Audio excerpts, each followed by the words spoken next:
l'équipe, bonjour à tous, on se retrouve aujourd'hui pour une nouvelle vidéo Beyblade. Et aujourd'hui ce qui nous attend c'est un petit unboxing chill, j'adore ce format de vidéo bien plus tranquille, bien plus relax. Aujourd'hui on va parler des nouvelles sorties Beyblade X Hasbro. Takara Tomy vont à 2000 à l'heure, ils viennent d'annoncer la 3e génération des toupies Beyblade X qui s'appelleront les CX et qui vont sortir fin mars 2025. Alors qu'Hasbro eux, ils sont à la traîne et ils viennent de sortir leur toute première Bey UX. On va se les déballer tranquille, on va les tester en match. Je vous laisse vous abonner, liker et on va s'ouvrir ça. Avant de commencer, petite annonce. Vous savez que je vends pas mal de toupies Beyblade Metal sur mon Vinted et j'ai décidé de me lancer aussi dans la vente de Beyblade X. Pour simplifier les choses, j'ai fait un deuxième compte Vinted, je vais pas tout mettre sur le même. Donc vous avez capté, il y aura un Vinted dédié au métal et un au X. Le nouveau vient de sortir, il s'appelle Clem Bey et dessus je vais aussi bien mettre des Beyblade Hasbro que des Beyblade Takara. J'ai carrément rajouté un petit meuble à côté de mon décor.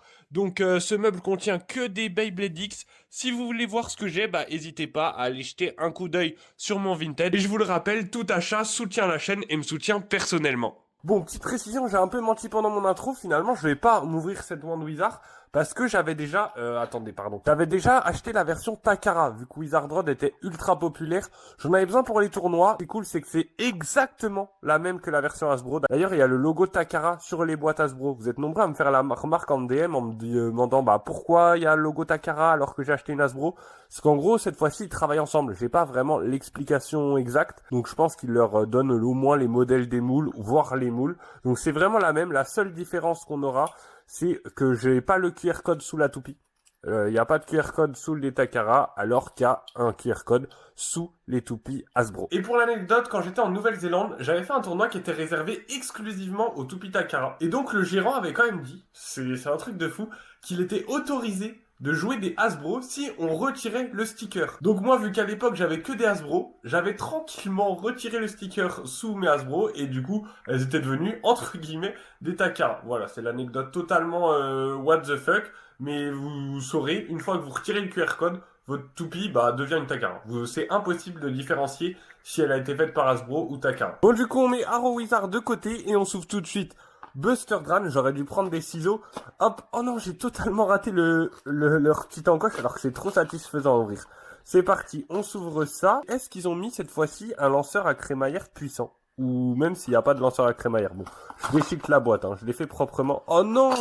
Ils ont remis les mêmes jouets nazes. Genre, j'appelle ça des lanceurs jouets. Parce que c'est vraiment les lanceurs type jouet McDo, c'est nul. Bon, pas grave, la toupie. Le principal, c'est quand même la toupie. Je sens qu'elle va être incroyable. Je vous montre le métal, il est trop stylé. Buster Dran, j'adore le mode un peu épais. Ça me rappelle Excalibur sur Burst. Elle me paraît beaucoup plus lourde. Faudrait que j'investisse dans une balance pour les peser quand je fais des unboxings. Ensuite, on a un 60. Bon, j'avais déjà un 1,60 quand j'ai acheté Meteo El Drago, mais je crois que c'est la première Beyblade X Hasbro qui a 1,60 et c'est une pièce vraiment intéressante vu qu'elle est déséquilibrée. Faut bien faire attention à caler le 1,60 dans l'axe de l'épée. Si vous le mettez dans l'autre sens, je trouve que ça perd son charme, vous voyez. Alors que si tu le mets comme ça, tout le poids est centré ici. Et donc ça va me mettre masse dégâts. Et après, il reste la pointe. La pointe A, pareil, première fois qu'il la sort sous Hasbro. Et je l'avais pas. En gros, c'est un mélange entre flat et low flat. Et l'engrenage est totalement différent. Il est beaucoup plus grand. Donc ça, perso, je sais pas ce que ça va changer sur la prise du rail. J'en ai aucune idée. Il est vachement plus large que les autres. Les autres, il est affiné sur le bout. Et là, pas du tout. Du coup, il y a plus d'engrenage sur le rond. Donc franchement, je sais pas ce que ça va donner en match. Faudra qu'on fasse, on verra ça dans la partie test juste après. Donc voilà, la toupie totalement menée. Elle est magnifique en termes de design, j'ai rien à dire. Et en termes de performance, on verra ce que ça donne. Je pense qu'en attaque, ça peut faire très très mal. À voir. La pointe me fait peut-être un peu peur. Je sais pas comment cette pointe va réagir au rail. On verra ça dans la partie test. Et avant de les tester, on va continuer le plaisir de l'unboxing en s'ouvrant ce duo pack Beyblade X Hasbro de Big Crow et Sting Unicorn. Pourquoi j'ouvre ce pack maintenant? Je vous rappelle mon objectif principal sur Beyblade X, c'est d'avoir toutes les toupies Hasbro. Et dans ma collection, je dois vous l'avouer, j'ai pris un peu de retard. La vague 1, je l'ai terminée depuis longtemps, je les ai toutes. Mais je suis loin d'avoir toute la vague 2 et les collabs. D'ailleurs, les 2 X que j'ai là, c'est les premières toupies de la vague 3. Donc, sur la vague 3, je suis à jour. Mais par contre, la vague 2, j'ai encore pas mal de sets de retard. Dont celle-ci. Donc, on va se l'ouvrir. Et comme ça fera des bonnes toupies à essayer contre Wizard Rod et Drum Buster. Les gars, j'ai fait une dinguerie. Je me suis rendu compte que je filmais pas. Je suis dégoûté. J'ai tout unboxé mon duo pack là. Et j'ai déjà fait toute la présentation de Unicorn. Et je viens de me rendre compte que ma cam n'était pas activée. Elle était allumée mais pas activée. Punaise, je suis dégoûté. Du coup, vous avez raté l'unboxing. Je vais quand même vous refaire la présentation de Sting Unicorn. Désolé les gars. Attends, je fais une vidéo unboxing et j'active pas la caméra. Je suis le mec le moins professionnel au monde. Je suis vraiment désolé, j'espère que vous m'en voudrez pas. Donc, je vous redémontre Sting Unicorn et je vous la représente. Je disais déjà qu'elle était magnifique. Cette couleur vert pâle et rose pâle, je surkiffe. C'est une toupie de type balance, ça se voit. Elle est bien arrondie. Son ratchet, c'est un petit 460 des plus basiques. Je pense qu'il va être normal efficace. Et sa pointe, c'est une pointe point qu'on avait vue pour l'instant que sur Dark Vador avec Hasbro. Donc, je suis content qu'ils en refassent une. Et surtout dans ses couleurs. Voilà, c'est à peu près tout ce que j'avais dit sur Sting Unicorn. Principalement que je la trouvais magnifique. Et aussi, j'étais en train de prédire qu'elle allait être plutôt forte parce que bien équilibrée. Son seul désavantage, ça peut être peut-être son poids, que je trouve bien bas. On testera après, là, on testera les 4 toupies que j'ai ouvertes. Donc Wizard Rod, Dronebuster et Sting Unicorn et Beatcrow. Bon, maintenant, je fais attention, j'ai pas coupé la caméra. Laissez-moi vous présenter Beatcrow. J'adore le design, le petit crocodile avec les... Elle a une vibe Kill Shark en mode requin, je surkiffe. Elle a l'air puissante en attaque, hein. Bien agressive là et là, on sent que le poids est bien réparti dans les pointes. Ensuite, son ratchet, un petit 360, des plus classiques, toujours efficace, 360, un des ratchets les plus forts sur les toupies d'attaque, ce qui va la rendre assez puissante en attaque. Et ensuite, on a une pointe low flat, toujours je vais dire encore toujours efficace.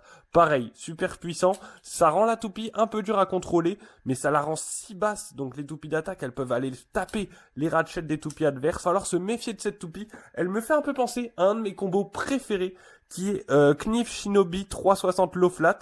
Là, c'est vraiment le same energy, sauf qu'on a un métal plus profilé pour l'attaque. On verra ce que ça donne.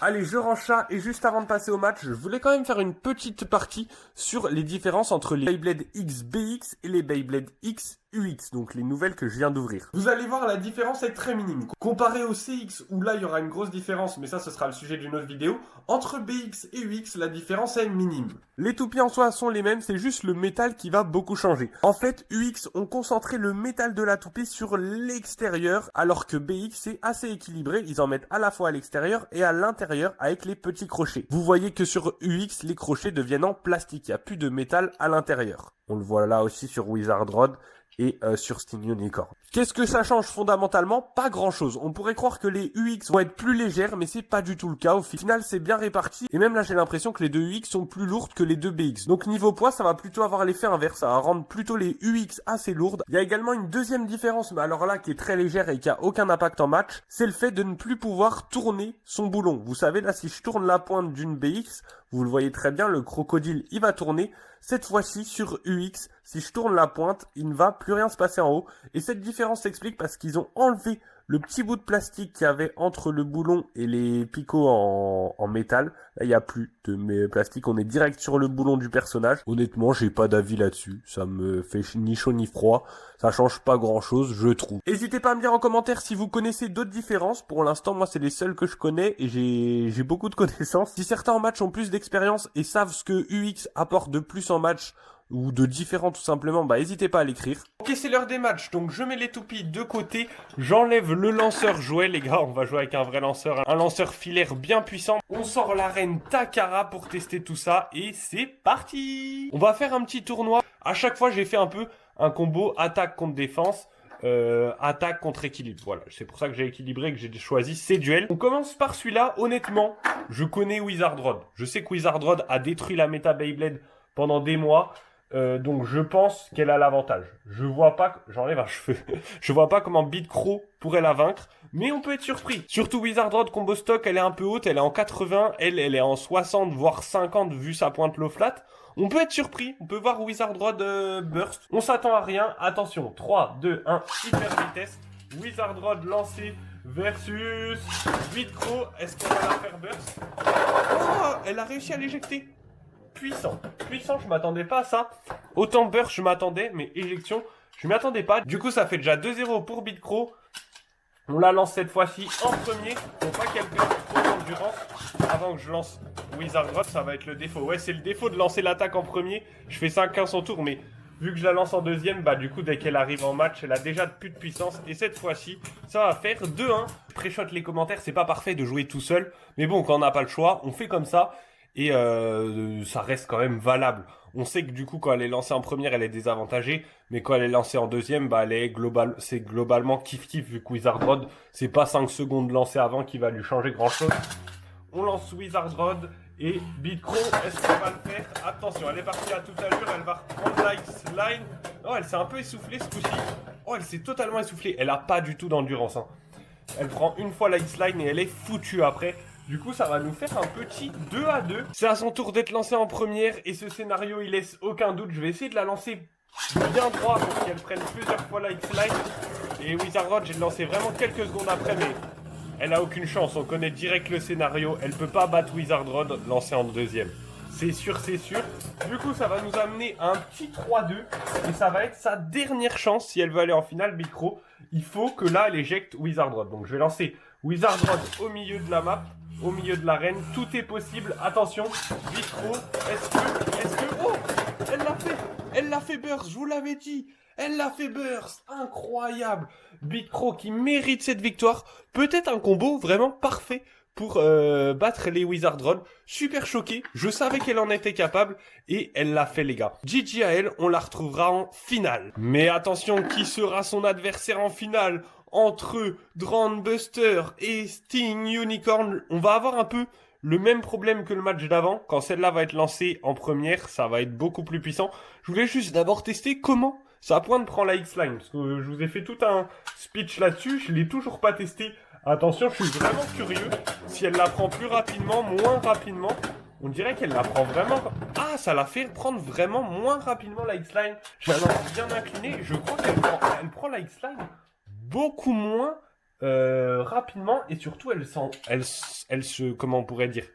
Elle s'engrenage moins bien, je sais pas si ça se dit pas du tout. Bon, on va tester ça. On lance en premier Sting Unicorn, qui elle est avec Point. À tout moment, elle part en attaque ou elle reste au centre. Elle a décidé de rester au centre. Et attention, Drone Buster. Du coup, oh, elle a mis un bon coup. Oh, puissant. Puissant. Elle prend beaucoup moins de vitesse. Mais j'ai l'impression que du coup, elle est plus précise et ses frappes sont limite plus agressives. Insane. Je pensais pas qu'on allait voir ce scénario, vous voyez. Bah c'est à son tour d'être lancé en première. On verra ce que ça donne. 2-0 pour l'instant pour Drone Buster versus Sting Unicorn. Oh non. Oui. Oh là faudrait la VAR, mais j'ai pas la VAR sur ma cam. Je vous mets le replay. Non. Bon moi du coup, comme je vous disais, j'ai pas de VAR. Je connais pas le replay, mais je crois qu'elle a d'abord mis Sting Unicorn dans la pocket. Donc ça ferait un 4-0 pour Drone Buster. Voilà, maximum de GG. Peut-être que j'ai un peu éliminé précipitamment Sting Unicorn, mais tu sors d'abord, même si tu tournes dans ta sortie, t'as quand même perdu. Et donc, Drone Buster qui s'est arrêté quelques secondes après, l'a remporté 4-0. C'est une humiliation. C'est une demi-finale à sens unique. Et il est temps maintenant de passer à la grande finale qui va opposer deux toupies ultra offensifs. Ça va partir à 2000 à l'heure. J'ai trop hâte de voir ça. Petit pronostic, moi, pour Drone Buster. Elle est vraiment lourde. Elle est vraiment bien équilibrée. Elle met beaucoup de dégâts. Je pense qu'elle va faire qu'une bouchée de Bitcro. Mais on verra. Suspense. Allez, je lance en première ma favorite. Comme ça lui donne un petit désavantage. Ok, elle est lancée. Et on lance vite. Oh, ça va vite. Attention, elle a encore de l'énergie. Bitcro, plus du tout. Non mais les gars, ils veulent trop me mettre mal à l'aise. Là, j'ai même pas vu. C'est vraiment rematch d'avant, mais elle est sortie toute seule. J'ai trop du tout. Là, je mets 0-0, on la refait. Je prends pas de risque parce que là, je sais même pas. On la refait. Décidément, ils veulent trop me mettre mal à l'aise, c'est tout. Je suis pas arbitre, moi, je suis joueur, les gars. Ok, c'est parti. Ça part à toute allure. Ok, elle a pas du tout d'endurance, Drone Buster. Elle en a encore moins que Bitcro. C'est grave. 1-0. Pour Bitcro qui prend l'avantage. On enchaîne direct. Là, voilà. Elle est lancée pour Drone Buster. Attention. Non, elle est sortie toute seule. Non. L'échec et Bitcro qui déjoue tous les plans en faisant une finale à sens unique et qui s'impose 4-0. Bon, là, c'est vraiment petit coup de chance pour elle quand même parce que Drone Buster, elle avait de quoi la battre. Elle avait les armes. Mais, j'avoue, j'aime pas sa pointe. Je pense que la toupie est incroyable, mais j'aime pas sa pointe qui, je sais pas, la déséquilibre, l'empêche de prendre la X-Line à toute allure, bref. Je trouve que ça lui enlève beaucoup. Et donc, Big Crow a saisi sa petite faiblesse et en a fait qu'une bouchée. Incroyable scénario, finale expéditive. Donc vous l'avez vu, vous avez eu la preuve que du coup les UX sont aussi équilibrés que les BX. Et donc il n'y a pas vraiment de différence, même si les UX, on sent quand même l'évolution. Voilà, j'espère que cette vidéo vous aura plu. Comme je vous l'ai dit, c'était une vidéo beaucoup plus chill que d'habitude. N'hésitez pas à me dire en commentaire si vous kiffez ces formats chill, unboxing, on joue un petit peu sur une arène, on discute. C'est pas ultra travaillé, mais moi c'est ce que j'aime. De la qualité, mais spontanée. J'espère que vous aurez kiffé. Dites-moi si vous voulez plus de vidéos comme ça. Ça me met pas si longtemps à faire, donc je pourrais comme ça sortir plus de vidéos. Merci d'être toujours plus à me suivre, à me soutenir en commentaire sur Vinted. Vous m'envoyez tout le temps plein de messages gentils. Ça fait trop plaisir. C'était Arikir, je vous dis à la prochaine pour une prochaine vidéo Beyblade. Ciao!